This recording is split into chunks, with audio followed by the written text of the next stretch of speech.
Welcome everybody to the first in our series from Agile House called the Storyteller Series. And this is a series of events where we are going to let people with a lot of experience give us some real life stories about how they dealt with various challenges and opportunities using Agile and Lean principles. And the series is inspired by the old VH1 series called the VH1 Storytellers, where different artists actually sat down and a cappella more or less told a short story about some of the interesting parts of their lives, and it was a great success at the time.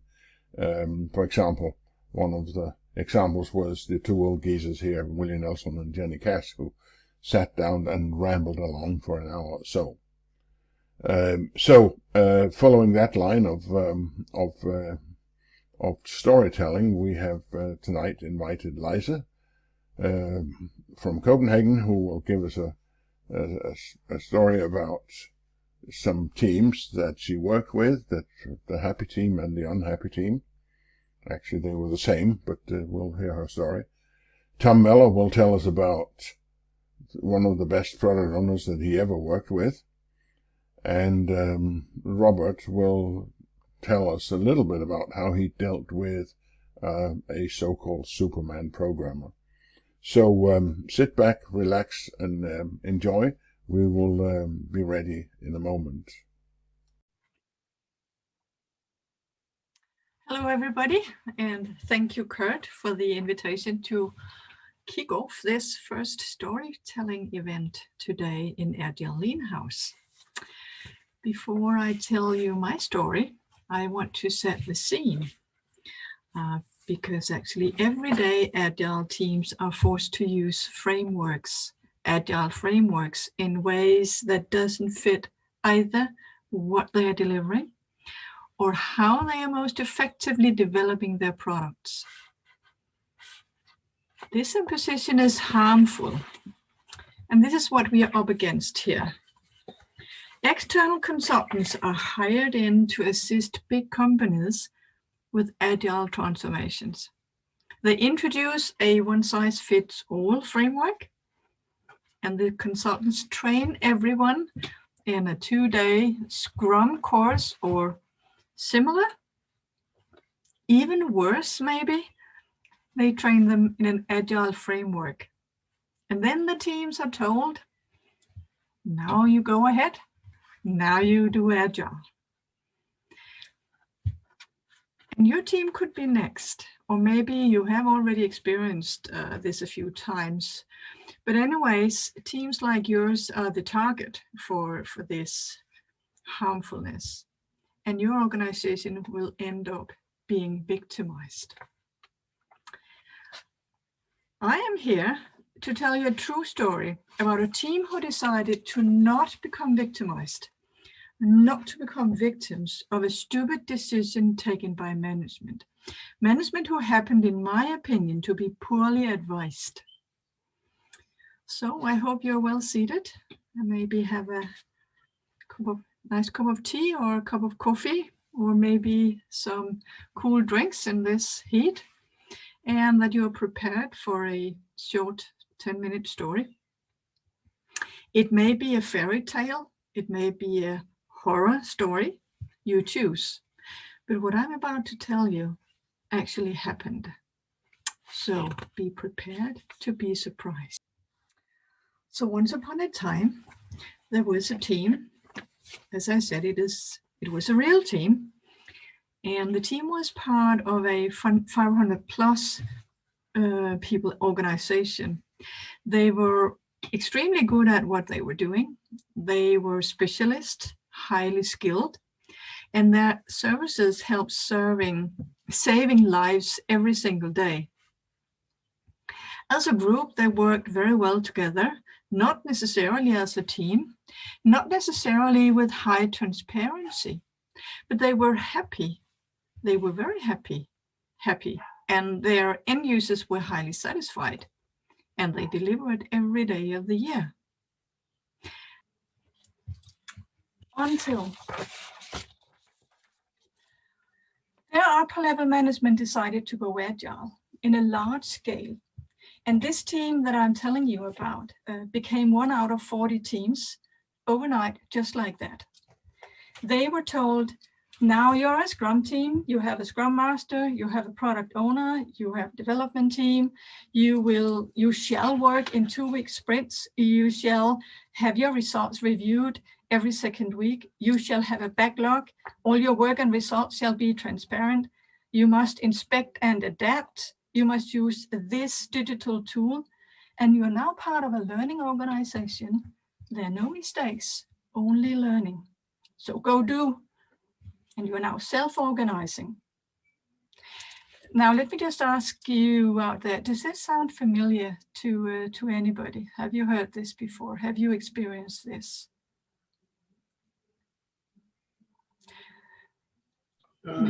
Maybe not. Feel free to type in the chat. Most people nowadays have seen or heard or experienced heard about teams and organizations where this happened for. Let me move on. Now, what happened with our team here that I'm telling you about, that they didn't really understand much about why they had to change. They tried to understand what they would get out of this new way of working. They did talk to their product owner, but they had always been so self-organized. So what did they really need to talk to her about? Their new and, by the way, very inexperienced Scrum Master did all he could to make them do the Scrum events, plan the sprints, have their results reviewed every second week, retrospectives and everything. But this team just became more and more unhappy. Now, how would I know this? Because I was brought in to help another team in this huge organization. I didn't follow much what happened in detail, but I could hear at our Scrum of Scrums that something went completely wrong with that team and within that team. We would listen to all their expressed frustrations with the method during their sprint reviews, and they became more and more unhappy. They delivered less results at the end of the day. You could also say at the end of the sprint. They felt they wasted a lot of time on following a stupid method instead of helping users save more lives. Now, the situation was escalated to the line manager or their line manager of this team. A coach was actually brought in to work with the team. The Scrum Master was in despair and tried his best to fix the team. The line manager had one-on-ones with each team member and also were met several times with the team. But nothing changed. They became more and more unhappy. And I was thinking, fix the team. Why are they only trying to fix the team? Because in my experience, it's rarely the teams and individuals who are the problem. Most often it's a system. It's a system that needs to be fixed, not the people. Maybe the leadership style, but not the individuals. This system. But I mean, I could of course be wrong. Again, it was not my team. I was not consulted for advice, and I didn't kind of want to just, brag in or anything. So I decided to do something else. And I had a hunch that what that team was doing and working with, the way they developed their products did not fit well into a Scrum framework. Remember, I was working in the same organization. I had a similar team. So it was a hunch I had, but I could be wrong, of course. I got the opportunity to invite 4 teams, including my own, and what I called Team Unhappy. I started calling them Team Unhappy.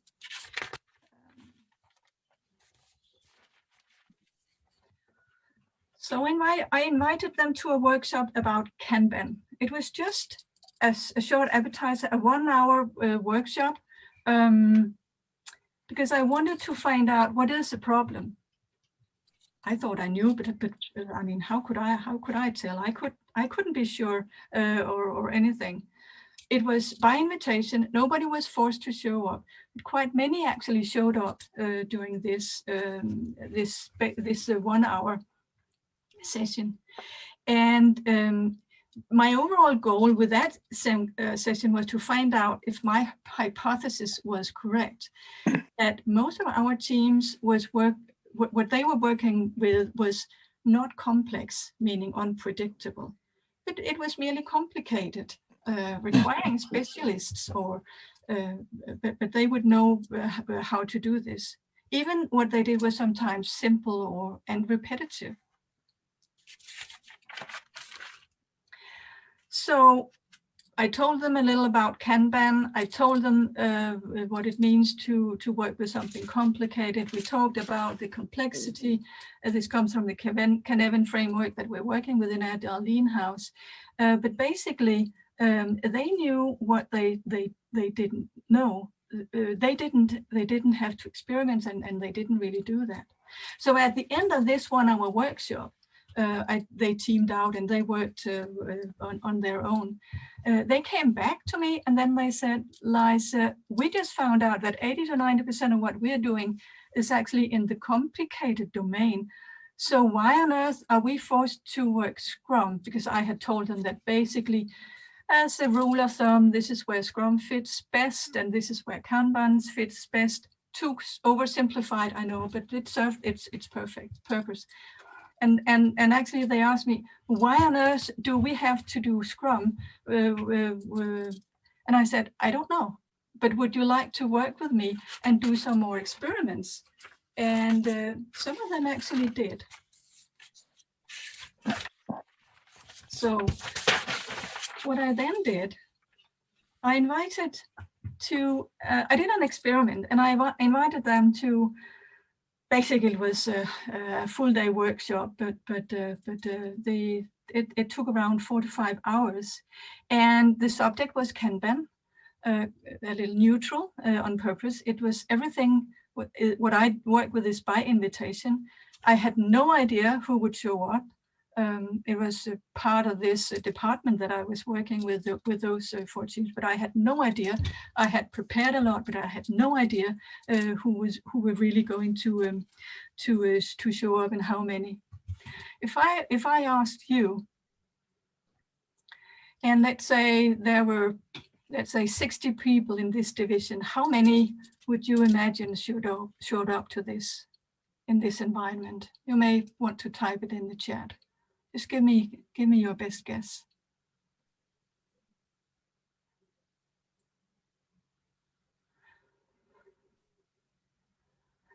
10, 20, 32, 10, yeah, very good guesses, all of them. It could have been anything, and I had no clue, and that was on purpose, because I wanted people to show up, and then I would actually tell them what it was about, and then say, and this is what this is about. You can leave, and I will not be offended or anything. But those of you who choose to stay, you will work intensely with Kanban.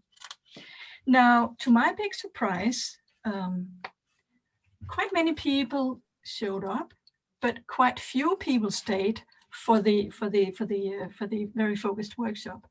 But the team that stayed was team unhappy, like I call it. They were still unhappy, very unhappy. That was really my dream scenario. And even their Scrum Master was there. They were still unhappy, but they were there. So they had chosen to be there themselves. The story is almost finished, but not yet, so hang on. Because they were the only participants. So we had 4 hours that we could really work with their problems, with their particular challenges in their team. And I will not go into detail at all with how that was facilitated. But after 4 hours, actually after 3 hours, they had designed their own Kanban board. It looked very weird, interesting. I had never seen anything like it. but that was not the point. It was their Kanban board. They had discussed how it needed to look, what it needed to look like. Even some policies they discussed, nothing about WIP limits or anything fancy at all. But this is really what this was what they needed. And at the end of the workshop, actually quite early on during the workshop, they turned into team happy. At the end of the day, they decided to use their Kanban, but not abandon Scrum. Fortunately, because that it was imposed on them, but they said, oh, there is a few things that we know we can work with in sprints, but then the majority of what we are doing is actually suitable for our Kanban board. So I asked them for how long they wanted to experiment with this, and they said 2 sprints, so that would be around 1 month. And this might have been the end of the story, but it wasn't, because the team demonstrated actually their results to whoever wanted to see, to management, and the PMO, the project management office, heard about it, and they came across and asked team happy, can we please have a demo? Will you show us what this is all about? We are not sure that this is what we want you to do. So everybody was kind of nervous, but we did it. I was there. After all, I had helped them. Their line management were there. Other people were there to support them. But the PMO actually concluded that, no, guys, we cannot guarantee you that you may continue with Kanban. You have to do Scrum. Well, hey, we are doing Scrum. Yeah, but the point was that they were not sure. They said that they could, after all, measure what they wanted to measure our Scrum teams on. Final question to you guys. If you had some decision power, if you were in that team, what would you have said? Please type it in the chat. What would you have done? And you have the decision power now. At least you have some decision power. What would you do? Think about it and type it in the chat. I'm very interested in hearing your own conclusions. And I'll have a water.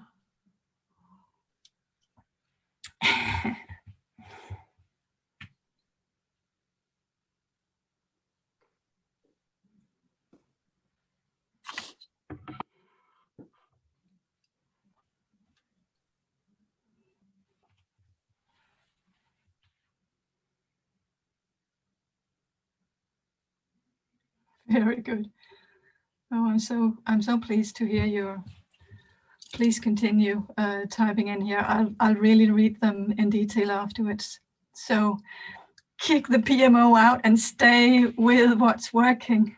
Yeah, I really like that. High five for the team for taking charge themselves. So what our management did, they were in the room, as you know, they actually said, well, to the PMO, yes, our team, especially this team, can and may and should really continue with this way of working. They do Kanban and they do the Scrum. You have nothing to complain about. They will never ever be forced to go back to only doing Scrum. And by the way, all the measures that you want, I have them already. I have them, just ask for them.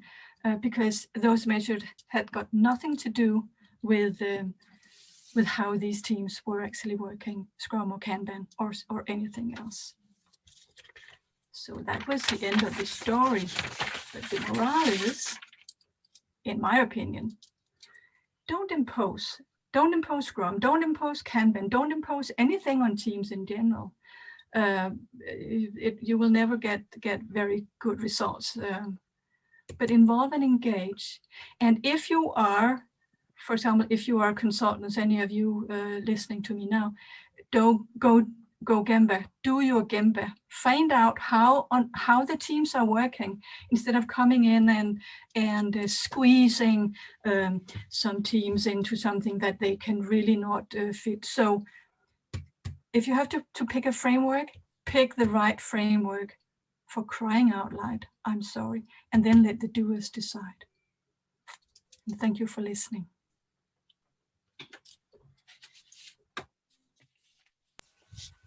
Very good. Very nice job. Yeah. Nice story. Love that one. So,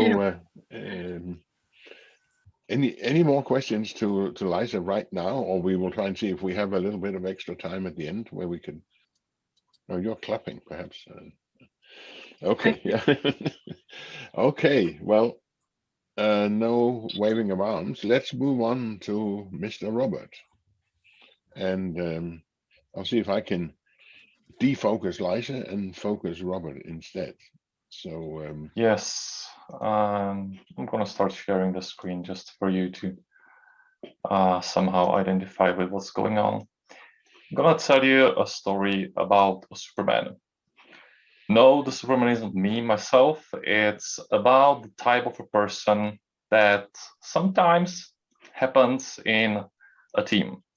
I actually have been in several teams where the Superman manifested himself. You may know that kind of a guy, rather not as a Superman, because he usually doesn't look like that. He usually looks like, sorry for the loading, that. And if you can see my screen, that's the nerd kind of guy. So let me start from the beginning. I was working with the company that was a very, very, very big company. I cannot say many very in front of that word to actually emphasize. I'm speaking top 5 software manufacturers in the world.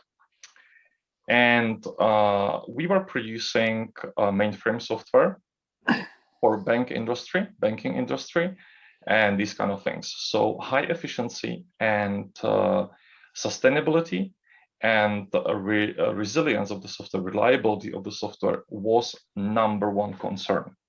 There was nothing else, just that.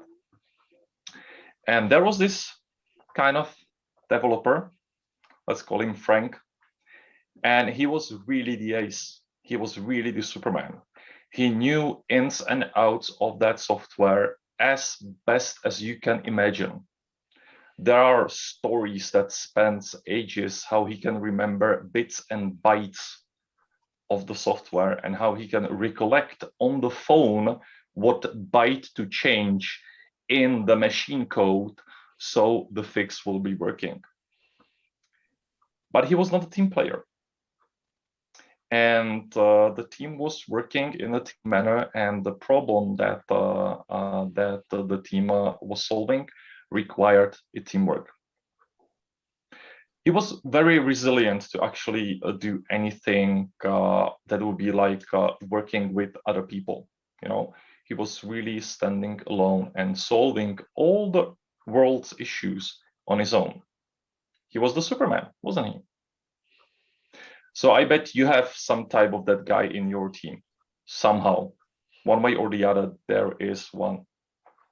And they usually don't like working with other people. They usually don't like to adhere to the Scrum idea itself because it requires them to relinquish their hold on what is really theirs and to share the architecture, the testing site, or whatever their craft is with others. And we really needed that guy to collaborate with others because it was crucial to that project and to that problem. We really needed him to not only spread the knowledge, but rather see the big picture, that there are other guys who are coding and testing and architecting and whatever was their craft in the team, working on the same problem. And if he will work on that on his own without sharing knowledge, without actually adhering to the team spirit, quote unquote, it will be bad. It will lead to bad things. So what do you think we tried? I was at that time, I was actually a developer in that team, and I had a Scrum Master who was at that time my guru, and I was aspiring Scrum Master. So it was the two of us who actually were running our thoughts around and trying experiments what to do with this kind of guy. So sorry again for the loading. I don't know why my RAM is not handling. So what we did as a first, we actually tried just the Scrummy teamy thing. You know, hey guys, we are the team, we are responsible for everything, as the Scrum book says. You know, there is no sole person responsible for something. There is team responsible. The team is working on things, on the stories, epics, or whatever, and it didn't work, as you might have imagined. Then we tried the other way around. We tried his boss, like, you know, the manager of that guy, line manager of that guy, to actually tell him, no, this is not the way to work. This is not the way we need you to work, because it's gonna cause problems in the long run. The problem was really, really big. We're going like 3 years, you know. So he really stepped down. The line manager stepped down on him. And can you imagine what happened? We actually got kickback, a big kickback. So back to the drawing board, you know, it didn't work. And we are speaking like months trying these kind of approaches, you know. The next one, we decided that we will give the guy a little bit of a power, and we organized a workshop where we sit down with the team and rethink our complete process. At that time, we were using Kanban with a slight adherence to something you might call sprints. It was like 3 months releases, but we were using Kanban at the core. So we redesigned the Kanban with the whole team, and we facilitated in a way that the Superman's voice was very loud and heard completely. And we kind of played to his ego, you know. Now you can be satisfied with your ego. It's what you wanted. Our thought was like, first we will satisfy his ego because he will feel that he's needed there as the sole person. And second, we wanted to actually visualize all the dependencies he has on himself, because he was the bottleneck. So on the Kanban, it was actually very visible. What is the process? Where are the dependencies? And where is the point where we can say this is the sole thing he can do, and we have to rely on him, and, you know, it's the bottleneck. Well, it didn't work. What to do with this kind of Superman who still saves lives? So we made him the law. We made him the guy who decides. We kind of gave up and said, okay, you the Superman, save us, you know, tell us what to do, tell us how to organize everything, tell us what needs to be done, and rule the whole thing. But as you can see, power and money can corrupt the law. So it didn't work. That kind of a Superman was in the team. Then I read an article that was more of a psychology thing, but I took one thing from there. It was a little bit sneaky. I will accept that, and I will tell that bluntly that it was a very sneaky move from me and the Scrum Master who was acting there at the team. There, some psychologists say that if you want somebody to like you and really start listening to what you're saying, you should ask him for help. A little help. Something that the person will do for you because it's kind of easy and it doesn't bother him or her that much. And through that, he forms a connection, you know, that he already helped you. And it would be foolish if he helped somebody he doesn't like. It would be foolish of him or her that he helped somebody who is not right, that he helps somebody who he or she doesn't respect. So we made a trick. We made him a mentor. We asked him to help the new guy who was joining the company and the team to become more experienced in the craft that was on the table. And we asked him to like really sit down with this new guy and teach him not everything. It was impossible to teach everything, but teach him the basics of the craft and raise the new guy to like a senior level. And it worked like a charm, because the guy started to focus on something else that himself. He started to focus on the other guy. And he realized that there is not only himself in the team, and he cannot drive everything because it was impossible. Even he was telling that throughout the whole time, that he has a lot of things to do and he's just loaded with work. So we freed him up with the work and we gave him the task of mentoring a younger person in the team, more junior person in the team.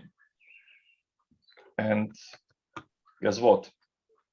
We ended up with a team of superheroes. We ended up with something that actually worked as a team together. We had, at the end of this journey, we had a team that was actually on a higher level than even the Superman itself before. And the team, I think they're still working right now. It was like 10 years ago, this story, but I think they're still working, and the guy is still working for that company. I know him a little bit. We go to beer time at a time. And he's still there, and he's still acting as the go-to mentor for new guys, and he's teaching the classes for new guys, and really acting as a team member, not only on the scale of a team, but also in a scale of like the bigger team, which the company is. So give a man a power, he will abuse it, but give a man a responsibility, he will grow. That is my end of the story. Excellent, Robert. Thank you. Thank you very much, Robert. Any questions for Robert? Did they wear uniforms like that in the end? You're on mute. Oh, sorry. Sorry, they didn't wear uniforms. It was at a time where Justice League was not a thing, actually. Okay.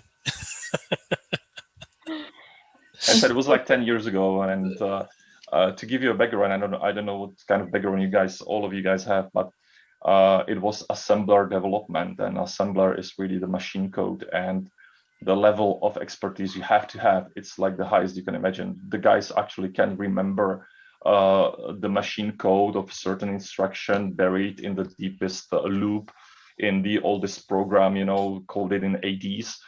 And that was this kind of a guy, and it was very fun actually seeing him grow into a valuable team member. We had a guy like that on the team also in a previous life.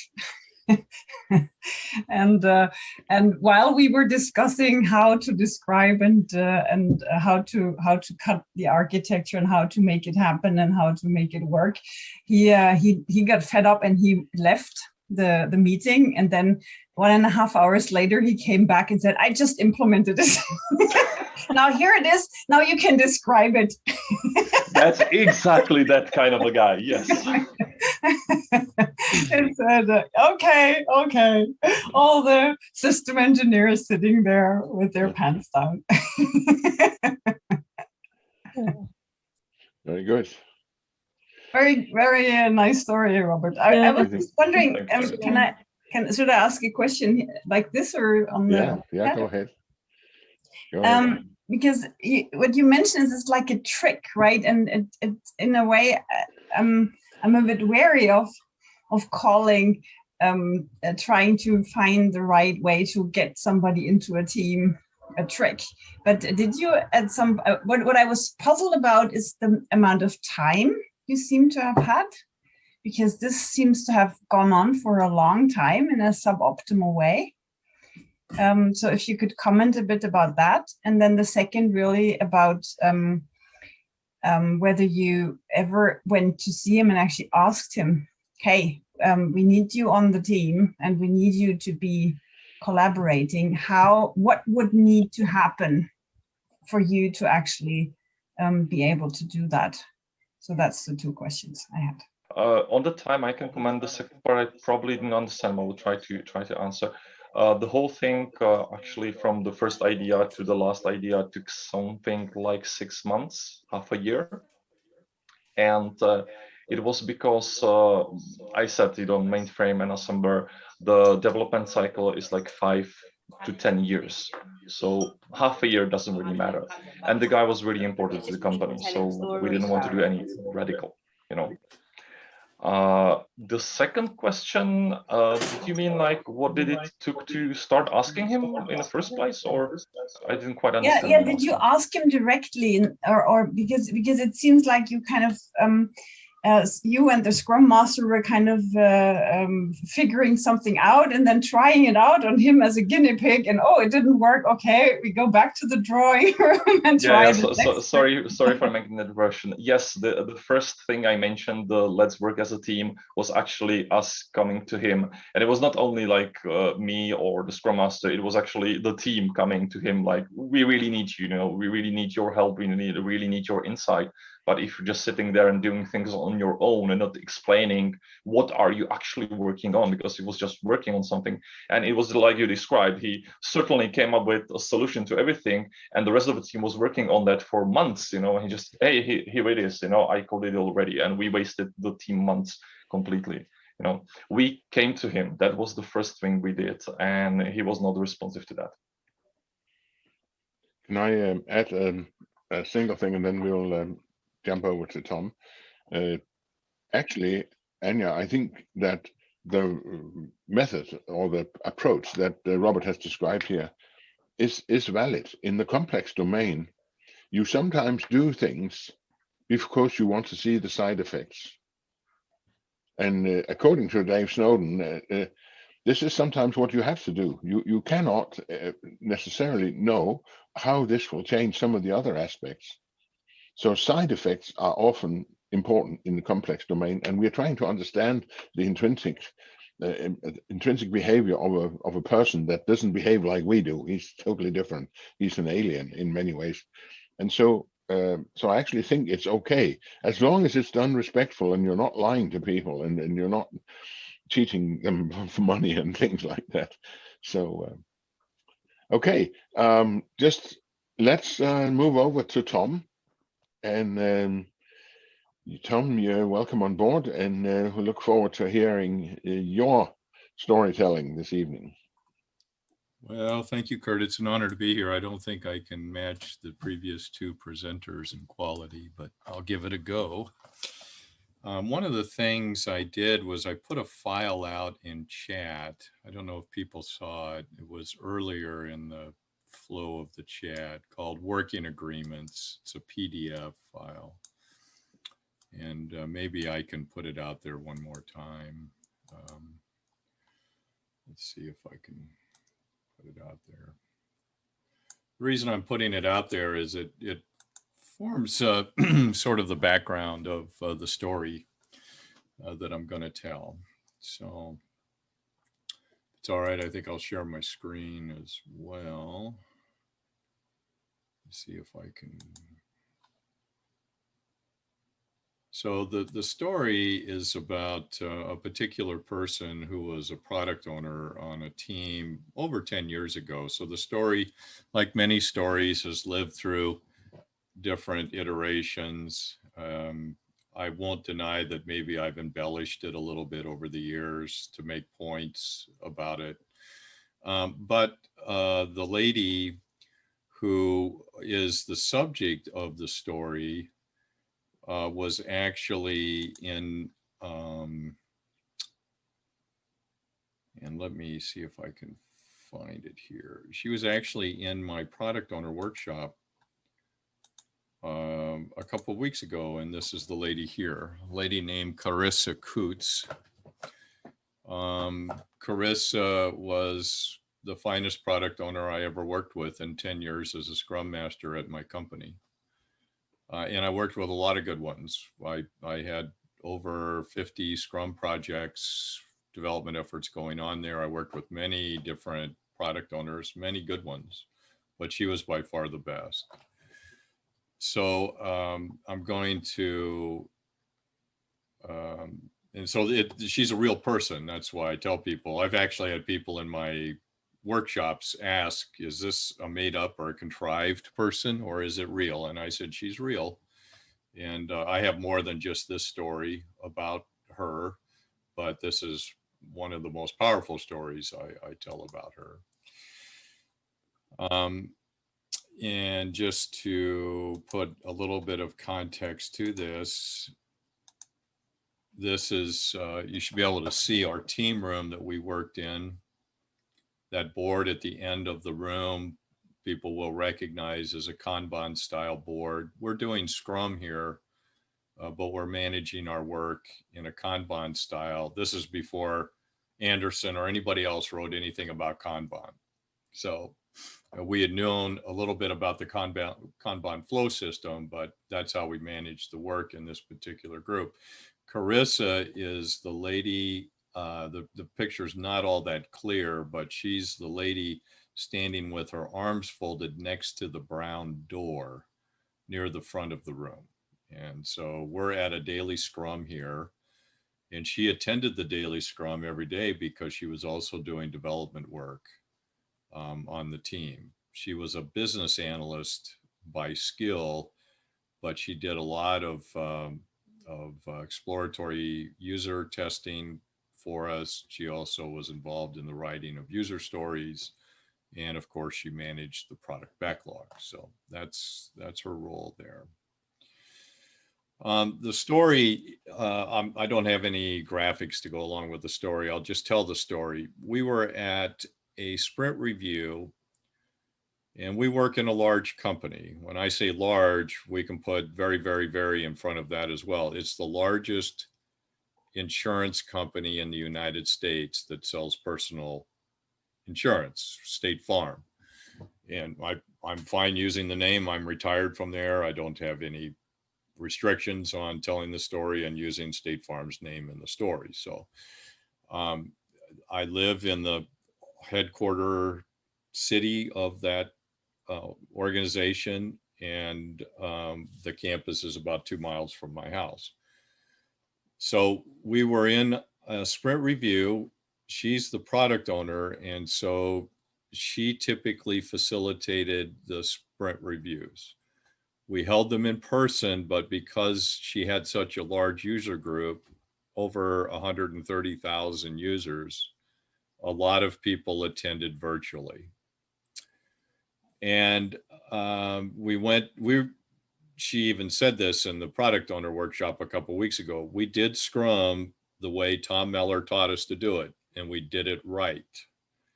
And I was pretty adamant that, if they're going to use Scrum, they should do it well. And she did it well, and she did the sprint review well. We actually went over the goals, how the sprint went at the beginning. We didn't demonstrate the product. We used the product that we built in a sprint.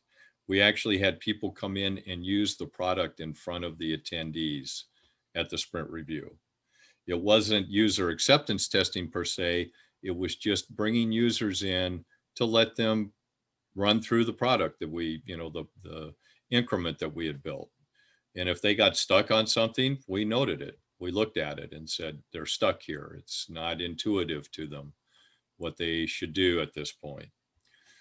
And then the final thing we did that you're supposed to do at sprint reviews is we went over the product backlog, and we worked with people that were in attendance at the sprint review to discuss what we would work on in the next sprint. Now, to be fair, as a team, we had already talked about stories or product backlog items we felt that we were going to work on in the next sprint. So Carissa brought up the product backlog. At this time, we didn't have any fancy tools like they do now. It was just kept in an Excel spreadsheet. So she brought the spreadsheet up, And she said, these are the product backlog items we've targeted for developing in the next sprint. Are there any questions, discussions, or comments about what we plan to do in the next sprint? And she looked around and a manager raised her hand. And the manager said, those 4 or 5 items down there near the bottom, and she said the numbers, she said, I would like those moved up and developed in the next sprint. They're very important to the people that use the application that are under my management.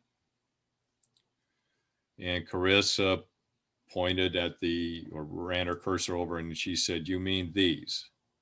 And the manager, whose name was Ruth, said yes. And Carissa looked out at her and she said, well, Ruth, we've talked about this before. You and I have actually had emails and phone conversations and meetings in person about these items down here. And I've explained to you that we cannot build these items yet, mainly due to dependencies required on other things that we need to build first. So she said, I'm not telling you we won't build these things. I'm telling you that we will not build them now.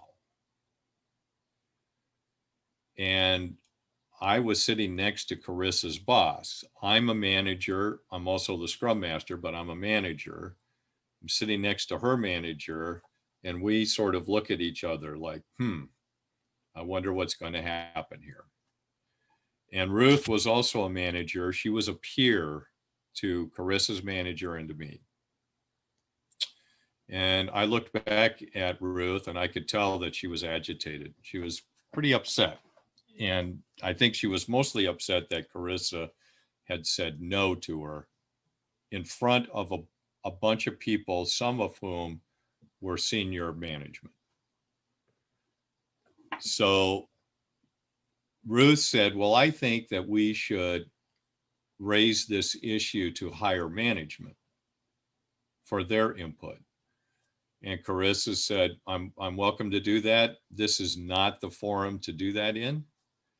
If you want to visit with me afterwards, we can set that up and we can arrange that.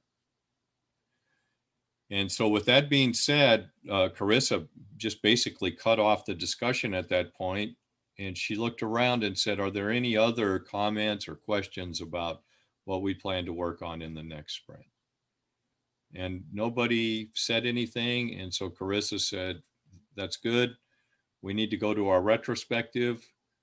We'll see you in 4 weeks at the next sprint review. And if anybody has any additional questions, I'll be around for a few minutes while I pack up and get ready to go to the retrospective. So I looked at her boss and I said, let's see what happens here, because I didn't think Ruth would let it go. And sure enough, as soon as Carissa said that and people started to get up to leave, Ruth immediately came to the front of the room and started talking with Carissa. Now, I couldn't see what was said, but I could see the gesturing that was going on. And it was apparent that there was conflict at play. The last thing I really saw was Carissa shake her head like no. And Ruth turned around and I thought she was going to come over to me and Carissa's boss, Mark. And I told Mark, I said, she's going to come over here and talk to us about this. But she didn't. She looked in the back and she went immediately back to a middle level manager, Carissa's director. And she started talking to him.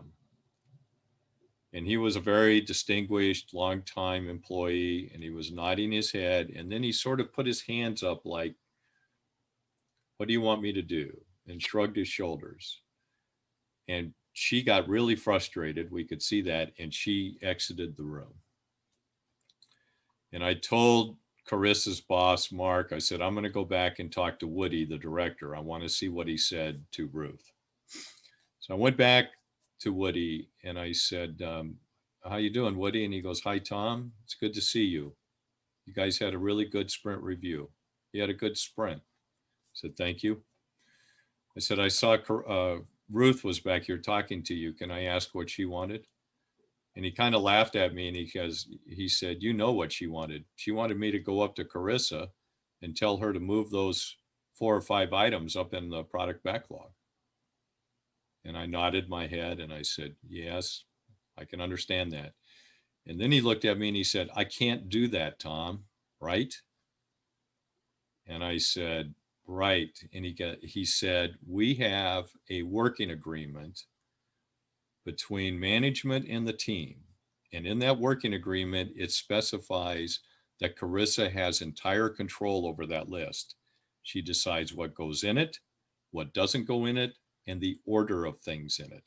And no one, including me or Mike Fields over there, the assistant vice president, can tell her to move anything around or in or out of that list. Is that pretty much the summary of the working agreement with the product owner? I said, it certainly is, Woody. Then I said, we appreciate you standing by the agreement and explaining it to Ruth. And he said to me, she found that incredible. She couldn't understand how I would not intercede and say something to Carissa about it. And I said, well, again, we appreciate that you honor the agreement. And then he turned to me and he said, how's she doing, Tom? And I said, she's doing very well, Woody. I said, she's the best product owner I've ever worked with. And you can see the kind of challenges she has here. This is one of them, Ruth. And he said, yeah. Well, he said, tell her to keep up the good work and I'll tell her when I see her. And I said, she would appreciate you telling her that. Then he stopped me, he kind of pulled on my shirt as I was walking away. And I said, yes. And he said, let me ask you this. If I had gone up to her and said, would you move those things up in the list, or even insisted that she do that, how would she have reacted, do you think? And I thought for a moment and I smiled and I said, she would have handed her paper copy of the product backlog spreadsheet to you and said, congratulations, Woody. You're now the product owner for the account management system here at State Farm. And Woody nodded his head and he said, I totally agree with that. And I went up then to Carissa and I said, Ruth went back and talked to Woody after you declined to move the things in the product backlog. He said, yeah, I saw her back there. He said he couldn't help her. And she looked up at me and she goes, I know he said that. And I said, how do you know he said that? And she said, because we have a working agreement, Tom, and I have complete control over this list. And he will honor that. And I said, you're absolutely right. So she said, you know what this job's all about, Tom? It's about herding cats, and some of them scratch and bite. And I very much appreciate your support. I appreciate the manager's support, and I appreciate the support of our team. It's very important to me because otherwise this thing would go into total chaos. And I said, well, we better get to the retrospective, Carissa. And she looked at me and smiled and she said, and then let's go out and have a drink, Tom. I could use one. That's the end of the story. Very good. Very good. So anybody else have some questions for Tom on this? It sweeps across a number of items, I would say, a number of them. I think that the compelling things about these kinds of stories, Kurt, is what you said. I'd say that I tell this story in every one of my workshops, and people come up to me and say, I'd never really appreciated or understood what product owners faced. I do now. This story drives it home. Yeah. Great. So this was the first one of this series. It's 8 o'clock. We managed it more or less on time, and I will just show a final slide, and as usual, we will keep the line open for those who want to keep discussing a bit.